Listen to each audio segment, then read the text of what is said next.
Hello everyone, welcome to the session. आज हम discuss करने जा रहे हैं ग्रेड 8 की साइंस और उसका last chapter 18 pollution of air and water part 2।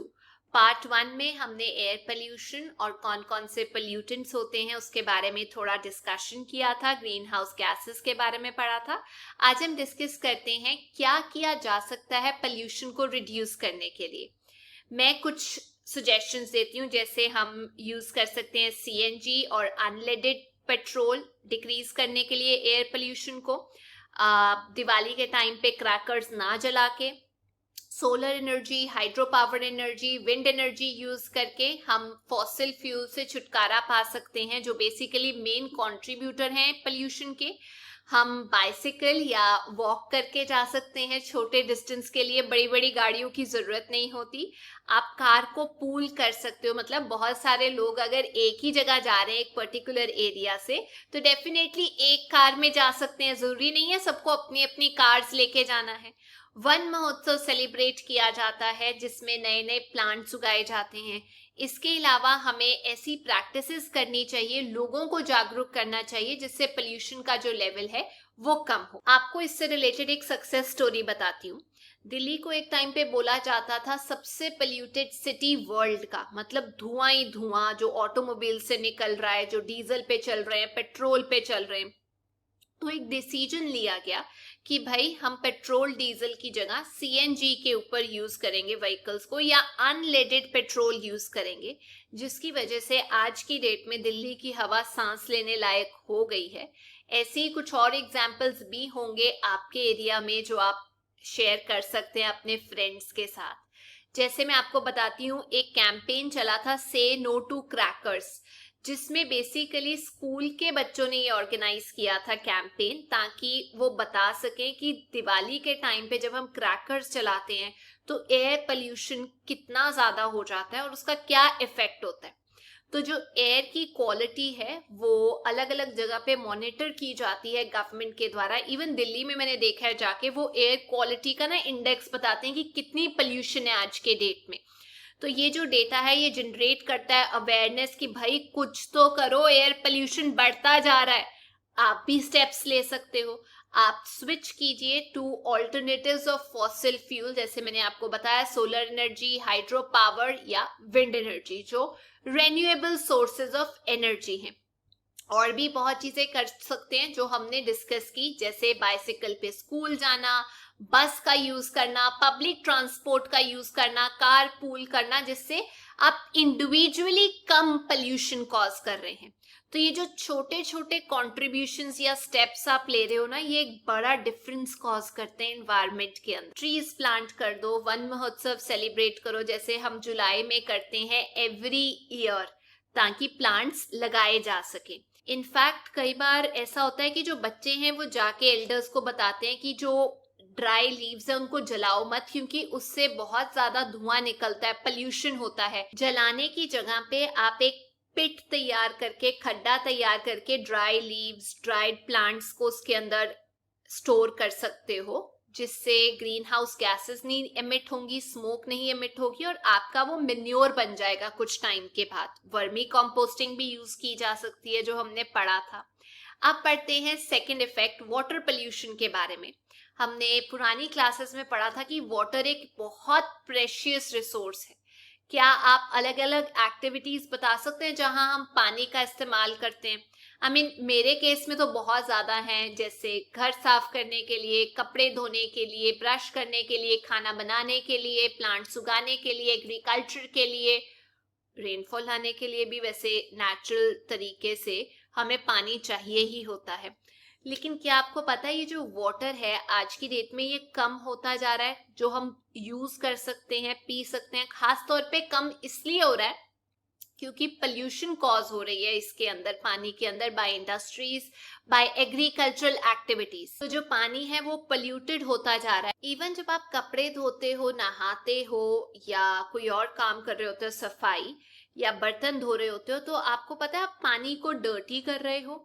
Dirty करने का मतलब ये कि कुछ और मटेरियल जो है पानी के अंदर ऐड किया जा रहा है, जिससे उसकी जो क्वालिटी है, स्मेल है, कलर है, वो चेंज हो रहा है।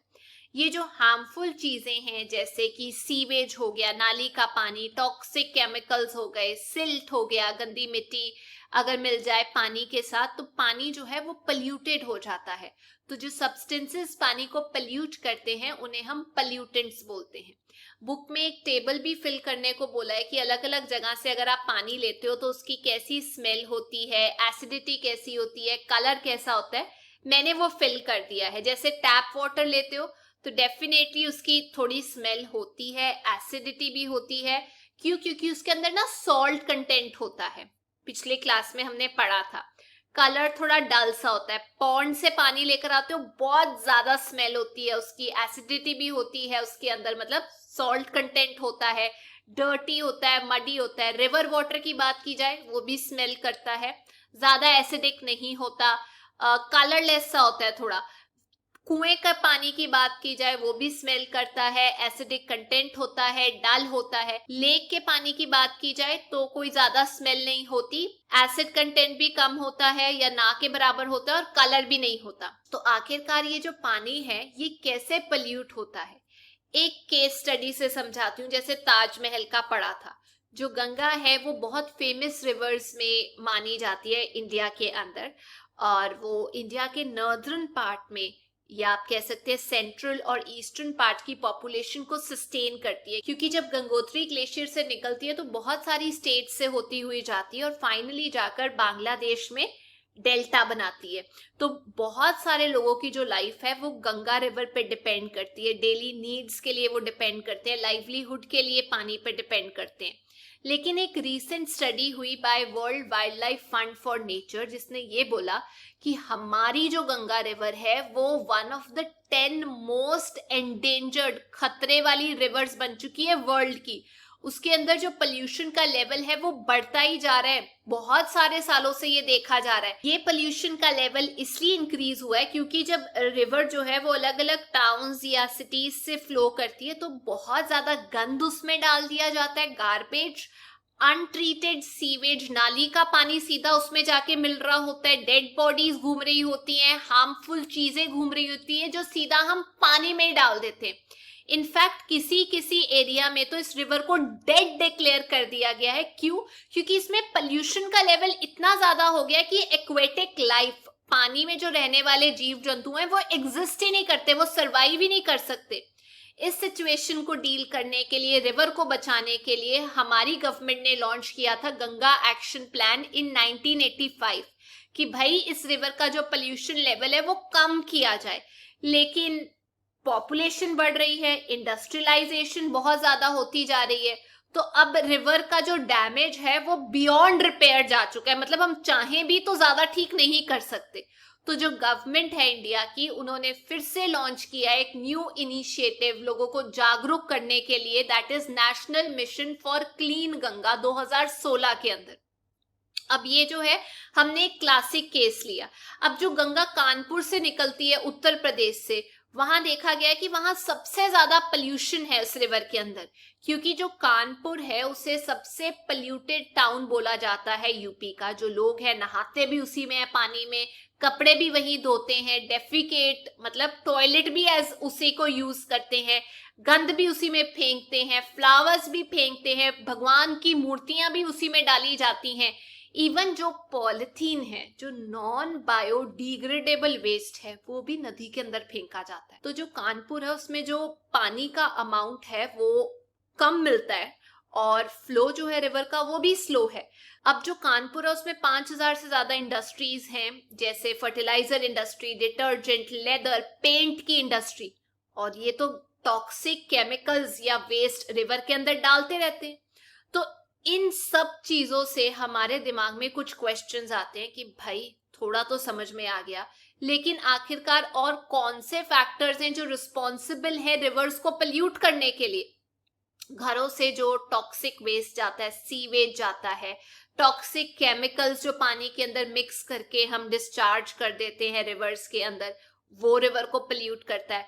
प्लस जो लोग हैं वो सॉलिड चीजें, मैंने बहुत बार देखा है लोग नैपकिन तक को डिस्चार्ज कर देते हैं टॉयलेट सीट के अंदर। मतलब यार कुछ तो सोचो। दूसरा क्या स्टेप्स लिए जा सकते हैं गंगा रिवर को रिस्टोर करने के लिए उसकी पास ग्लोरी में, जहां पे वो अच्छी हालत में थी।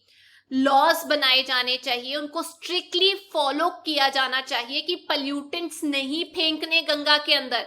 वाटर ट्रीटमेंट प्लांट इंस्टॉल कर देने चाहिए इंडस्ट्रियल एरिया के अंदर कि वो डायरेक्टली वेस्ट पानी के अंदर ना फेंक पाए। और नेक्स्ट सवाल कि जब हम डिस्पोज करते हैं वेस्ट, गार्बेज डिस्पोज करते हैं, क्या वो अफेक्ट करता है लिविंग ऑर्गेनिजम्स को रिवर के अंदर? जी हाँ, पानी को टॉक्सिक बनाता है, डिप्लीट कर देता है, ऑक्सीजन को खत्म कर देता है उसके अंदर अलग अलग चीजें बढ़नी शुरू हो जाती हैं, जिसकी वजह से लिविंग ऑर्गेनिजम्स की डेथ हो जाती है। मैं डिस्कस करूंगी आपके साथ। तो बहुत सारी जो इंडस्ट्रीज हैं वो डिस्चार्ज करती हैं केमिकल्स रिवर्स के अंदर, स्ट्रीम्स के अंदर, जिसकी वजह से वाटर पोल्यूशन होता है। Oil refinery, paper factory, textile, sugar की मिल्स, केमिकल फैक्ट्रीज, ये सब कंटेमिनेंट्स को, केमिकल चीजों को पानी के अंदर डिस्चार्ज करती हैं। अब ये केमिकल चीजें क्या क्या हैं? आर्सेनिक, लेड, फ्लोराइड, जो टॉक्सिक हैं, जहरीले हैं पानी में रहने वाले प्लांट्स और एनिमल्स के लिए। तो इन सब चीजों को प्रिवेंट करना चाहिए। इंडस्ट्रीज को अपना जो वेस्ट है उसे ट्रीट करके फिर डिस्चार्ज करना चाहिए पानी के अंदर। रूल्स फॉलो करने चाहिए। जो सॉइल है वो भी अफेक्ट होती है इम्प्योर पानी की वजह से, जिसकी वजह से उसका एसिडिक कंटेंट बढ़ जाता है और वॉर्म्स उगना शुरू हो जाते हैं उसके अंदर। हमने पहले ही पढ़ा है फर्स्ट चैप्टर के अंदर कि पेस्टिसाइड्स और वीडिसाइड्स कितने जरूरी होते हैं क्रॉप को प्रोटेक्ट करने के लिए। लेकिन यही केमिकल्स हैं जो रिस्पॉन्सिबल होते हैं वाटर पोल्यूशन के लिए। ये डिसॉल्व हो जाते हैं पानी के अंदर और ये डिस्चार्ज हो जाते हैं फील्ड से, सीधा नदियों में जाके मिल जाते हैं या नीचे जाके ग्राउंड वाटर में सीप इन हो जाते हैं, जिसकी वजह से पोल्यूशन होता है। आपको एक एग्जांपल देती हूँ कि पॉन्ड के अंदर किस तरीके से अगर टॉक्सिक वेस्ट फेंका जाए तो एक्वेटिक प्लांट्स, एनिमल्स मर जाते हैं। मान लीजिए एक पॉन्ड है, आपने देखा होगा कई बार वो ग्रीन कलर का दिखाई देता है। क्यों? क्योंकि उसके अंदर एल्गे की ग्रोथ हुई होती है। क्यों ग्रोथ हुई होती है? क्योंकि उसके अंदर इतने सारे केमिकल्स होते हैं जो फील्ड से आए होते हैं कि एल्गे ग्रो हो जाता है।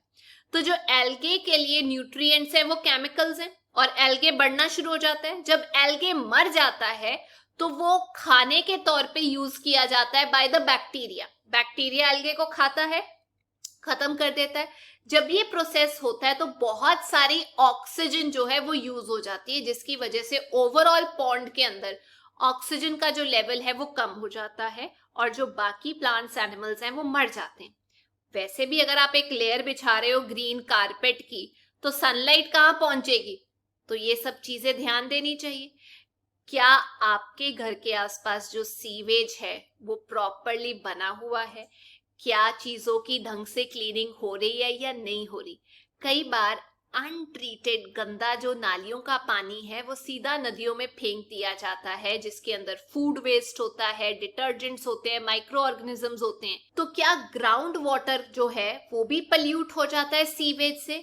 बिल्कुल। जो सीवेज है वो नीचे अगर चला जाए, मतलब धरती के नीचे चला जाए, तो ग्राउंड वाटर के कांटेक्ट में आ जाता है, उसके साथ मिक्स अप हो जाता है, जिसकी वजह से वो उसको भी पल्यूट कर देता है। और जो ग्राउंड वाटर है वो वैसा ही हो जाएगा जैसे सीवेज के अंदर चीजें थी, क्योंकि सीवेज के अंदर अलग अलग चीजें, बैक्टीरिया, वायरस, फंजाई, पैरासाइट होते हैं जो बीमारियां कॉज करते हैं, कॉलरा, टाइफॉइड, जॉन्डिस। अब ग्राउंड वाटर में चले गए और ग्राउंड वाटर में भी ये सब कुछ आ गया। आपको पता है जो मैमल्स का, इंसानों का, एनिमल्स का जो वेस्ट होता है उसके अंदर एक स्पेशल बैक्टीरिया प्रेजेंट होता है फीसिस के अंदर, जो हम डिस्चार्ज करते हैं बॉडी से। ये इंडिकेट करता है पानी की क्वालिटी। मतलब अगर पानी इसके कांटेक्ट में आ जाए, इस बैक्टीरिया के कांटेक्ट में, क्योंकि लोग खुले में ही जाके शौच करते हैं, तो जो पानी है वो कंटेमिनेट हो जाता है इस बैक्टीरिया से, जिसकी वजह से अलग अलग तरीके के इन्फेक्शन होते हैं। अगर इंसान इसको पी ले तो अलग अलग तरीके की बीमारियां लग जाती। इसके अलावा जो गर्म पानी होता है वो भी पल्यूटेंट होता है। ये पानी जनरली निकलता है पावर प्लांट से, इंडस्ट्री से, और सीधा नदियों में जाके मिल जाता है। जो नदियों का टेम्परेचर होता है वो बढ़ जाता है, गर्म पानी, और जो वाटर बॉडी होती है वो एडवर्सली अफेक्ट हो जाती है, क्योंकि उसमें जो प्लांट्स और एनिमल्स हैं वो रह रहे होते हैं। अब वो हो सकता है गर्म पानी को बर्दाश्त ना कर पाए, जिसकी वजह से वो एक पल्यूटेंट का काम करता है। अब डिस्कस करते हैं पोर्टेबल वाटर क्या होता है और किस तरीके से वाटर को प्यूरिफाई किया जाता है। आपने वाटर फिल्टर देखे होंगे घर के अंदर अलग अलग तरीके के। तो पहला क्वेश्चन यही आता है कि आखिरकार पानी को फिल्टर करने की क्या जरूरत है पीने से पहले। जो अनफिल्टर्ड पानी होता है उसमें अलग अलग डस्ट पार्टिकल्स होते हैं, केमिकल चीजें होती हैं जो हमारी हेल्थ के लिए हार्मफुल होती हैं। इसीलिए उसको पीने लायक बनाने के लिए पहले उसे फिल्टर करना चाहिए। दूसरा, आपको जो पीने वाला पानी है वो कहाँ से मिलता है? एक पर्टिकुलर डिपार्टमेंट होता है, वाटर डिपार्टमेंट, हर एरिया के अंदर जो पीने वाला पानी है वो आपके लिए अवेलेबल करवाता है। क्या होगा अगर आप पोल्यूटेड पानी पी लें? अगर आप पोल्यूटेड पानी पी लेंगे तो वाटर बोर्न डिजीजेस हो जाएंगी आपको, जैसे जॉन्डिस हो गया, हेपेटाइटिस हो गया, कॉलरा हो गया, ये सब बीमारियां हो जाती हैं। तो जो भोजू हैं वो बहुत अपसेट हैं और वो बताते हैं पहेली को कि उन्होंने पानी पी लिया जो साफ दिख रहा था पर स्मेल थी, तो वो बीमार। तो पहेली एक्सप्लेन करती है कि जो पानी आपको साफ दिखाई देता है उसके अंदर still disease carrying micro organisms मौजूद होते हैं, डिजॉल्व्ड इम्प्योरिटीज होती हैं। तो जरूरी ये है कि पीने से पहले पानी को प्यूरिफाई किया जाए, जैसे कुछ लोग बॉयल करके प्यूरिफाई करते हैं। तो जो पानी पीने लायक होता है उसे हम पोर्टेबल वाटर बोलते हैं। आपने पहले सीवेज ट्रीटमेंट के बारे में पढ़ा था। ये सीवेज ट्रीटमेंट प्लांट होते हैं जिसमें अलग अलग तरीके के फिजिकल केमिकल प्रोसेसेस होते हैं जो पानी को साफ बनाने में हेल्प करते हैं, इससे पहले कि उसे वाटर बॉडी में डिस्चार्ज किया जाए। जनरली म्यूनिसिपल बॉडीज जो हमारे घर में पानी प्रोवाइड करती हैं वो पानी को पहले ट्रीट करती हैं। इम्पॉर्टेंट फैक्ट ये है कि आज की डेट में 25% जो वर्ल्ड की पॉपुलेशन है उनके पास सेफ ड्रिंकिंग वाटर ही नहीं है। तो आखिरकार पानी को सेफ कैसे बनाया जाए, पीने लायक कैसे बनाया जाए? एक तो घरों में फिल्टर यूज किए जाते हैं, ये एक फिजिकल मेथड है इम्प्यूरिटीज रिमूव करने का। उसके अंदर कैंडल्स लगी होती है जो पानी को फिल्टर करती हैं। दूसरा, बॉयल करके उसको सेफ बनाया जा सकता है, क्योंकि जब बॉयल करते हो तो जो जर्म्स हैं वो मर जाते हैं। तीसरा, क्लोरिनेशन। ये एक केमिकल मेथड है जिसमें क्लोरीन की टेबलेट्स या ब्लीचिंग पाउडर पानी में डाल दिया जाता है। अमाउंट का ध्यान रखना जरूरी होता है, जितनी स्पेसिफाइड होती है उतना ही डालना चाहिए। म्युनिसिपल वाले जो हैं वो यही करते हैं, मतलब क्लोरीन ऐड करके पानी को पीने लायक बना देते हैं और फिर हमारे घर तक पहुंचाते हैं। अब पानी से अलग अलग बीमारियां भी होती हैं। वाटर बोर्न डिजीजेस के बारे में मैं आपको बता देती हूँ, जैसे डिसेंटरी हो गया, जॉन्डिस हो गया, कॉलरा हो गया, डायरिया हो गया। तो फिर तो उसको ठीक कराने के लिए डॉक्टर के पास जाना पड़ता ही है। आजकल लॉज बनाए जा रहे हैं बाय द गवर्नमेंट की प्लीज जो इंडस्ट्रीज हैं वो वेस्ट डिस्पोज करने से पहले पानी में कुछ उसे ट्रीट करें। डायरेक्टली कुछ भी रिवर्स लेक्स के अंदर ना फेंका जाए। वाटर ट्रीटमेंट प्लांट्स इंस्टॉल किए जा रहे हैं इंडस्ट्रियल एरिया के अंदर और हर एक को एडवाइस किया जा रहा है कि पानी को देख के यूज करो, रिसाइकल करो, रीयूज करो और रिड्यूस करो उसका यूज। ये मंत्रा है। आपका क्या रूटीन है, किस तरीके से आप पानी को वेस्ट करते हो या यूज करते हो, ये मुझे जरूर बताना। कुछ क्रिएटिव आइडियाज भी हैं पानी को दोबारा से यूज करने के, जैसे कपड़े धोने का जो पानी है या घर में फ्रूट्स वेजिटेबल्स धोने का जो पानी है वो आप पौधों में दे सकते हो। जो पोल्यूशन है वो आज की डेट में सबको अफेक्ट कर रहा है, सबकी लाइफ अफेक्ट हो रही है। तो इस चीज को हमें अपनी जिम्मेदारी समझना चाहिए कि हम इन्वायरमेंटल फ्रेंडली प्रोसेसेस यूज करें ताकि इस प्लैनेट को खतरे में जाने से बचाया जा सके। इस प्रोसेस में बहुत सारी गवर्नमेंट ऑर्गेनाइजेशंस जैसे पब्लिक वेलफेयर डिपार्टमेंट, हॉस्पिटल्स जो हैं वो पानी सेव करने में लगे हुए हैं। एनजीओस बहुत सारे हैं जो इस फील्ड के अंदर लगे हुए हैं कि पानी को सेव किया जा सके, अवेयरनेस जनरेट की जा सके, एडवर्टाइज करते हैं बार बार इसके बारे में। और हाँ, अपने बारे में अगर मैं बात करूं तो बेयर मिनिमम मैं पानी को वेस्ट करती हूँ। ऐसा नहीं है कि हाइजीन नहीं मेंटेन किया जाता, लेकिन जो पानी वेस्ट किया जाता है वो हम लोग नहीं करते। जब मैं ब्रश करती हूँ तो आई मेक श्योर कि पानी जो है वो चलता ना रहे, आप टैप को बंद कर सकते हो जब आप पानी नहीं यूज कर रहे। तो आप ये सोचो, हर इंडिविजुअल अगर टैप को बंद करे और पानी वेस्ट ना करे तो कितने लीटर्स ऑफ वाटर आप डेली सेव कर सकते हो वेस्ट होने से। तो ये थी आज की क्लास। आई होप आप लोगों को ये चैप्टर समझ में आ गया है। वीडियो अच्छी लगी तो please make sure you like, share and subscribe. I will see you next. Till then take care. Bye bye.